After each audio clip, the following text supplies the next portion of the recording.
Welcome to 8-Minute Masterpieces, the place where we turn literary classics into compelling bite-sized videos.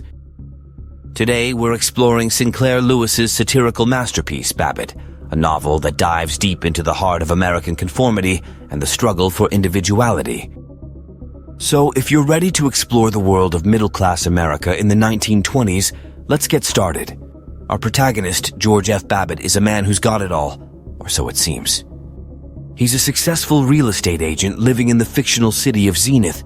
He's got a big house, a loving wife, 3 kids, and a shiny new car.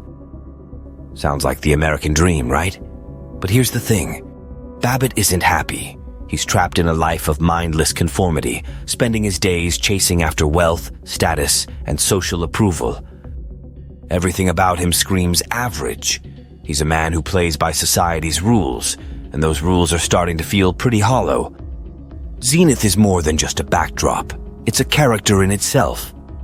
Lewis paints a picture of an American city obsessed with consumerism, material success, and fitting in. From the local businessmen's clubs to the dinner parties, Zenith's residents live and breathe the ideals of the booster culture, a culture that Babbitt champions, even though it's slowly killing his soul. Babbitt's life is a series of routines: breakfast with his family, chats with his business buddies, and constant concern about what people think of him. It's a satirical take on the middle-class values of the 1920s, where happiness is measured in cars, houses, and profits.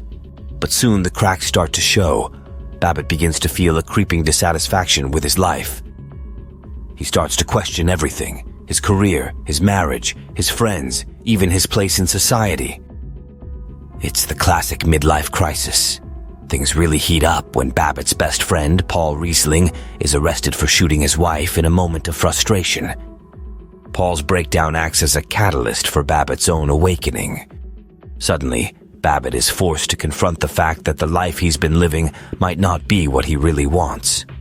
And this is where the fun really begins. Babbitt decides it's time to shake things up. He starts rebelling against his old, conformist life in small but meaningful ways.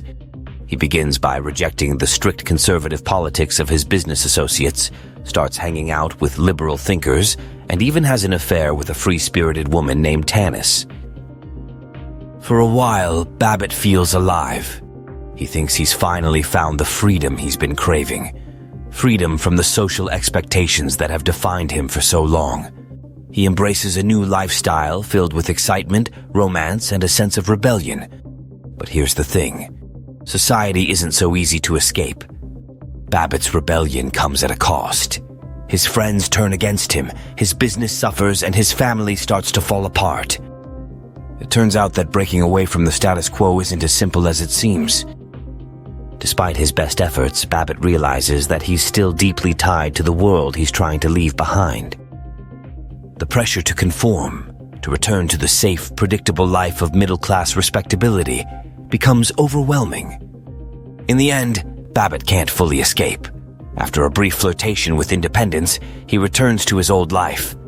His affair ends, his liberal friends drift away, and he goes back to his wife and his business. It's a bittersweet conclusion.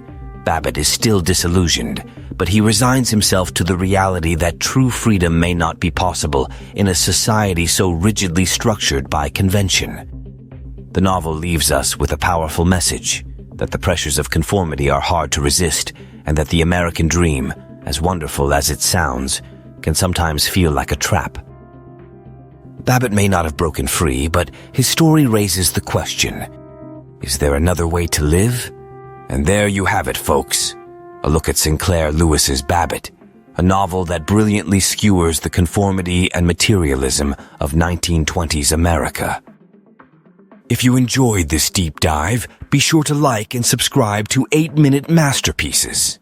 For more classic literary breakdowns, we've got plenty more masterpieces coming your way, so stay tuned. Thanks for watching, and we'll see you next time on 8-Minute Masterpieces.